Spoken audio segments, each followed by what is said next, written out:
दर्शन घेतलं, काय देवाकडे मागितलं, विठोबाकडे काय मागितलं? विठोबा रुक्मिणीकडे आज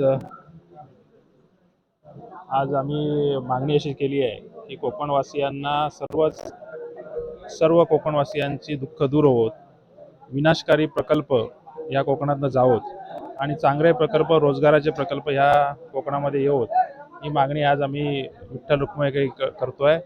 खरं म्हणजे सर्व भक्तांना, पांडुरंगाच्या भक्तांना मी शुभेच्छा देतो. आणि आज आम्ही सर्वच ठिकाणी आज विठ्ठल रुक्मिणीचं दर्शन घेण्यासाठी आम्ही फिरतोय. आणि आज नादवडे येथे या ठिकाणी आम्ही आलोय.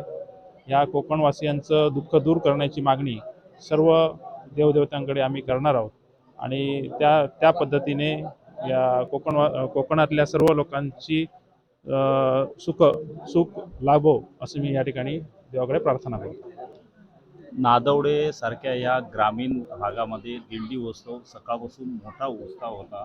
एवढा पाऊस असूनही मोठ्या प्रमाणात गर्दी होती. काय सांगाल या उत्सवाबद्दल? खरोखरच मी आल्यानंतर आधी हा उत्सव एवढ्या मोठ्या प्रमाणात आणि मोठ्या उत्साहात साजरा होतोय या नादवड्यासारख्या ठिकाणी. खरं म्हणजे सकाळपासून आज आता तुम्ही बघितलं की वारकरी सगळे मंडळी सकाळपासून सगळे ह्या भजनी याच्यामध्ये सगळे गुंग आहेत आणि खरोखरच खूप चांगल्या प्रकारचा महोत्सव या ठिकाणी पार पडत आहे.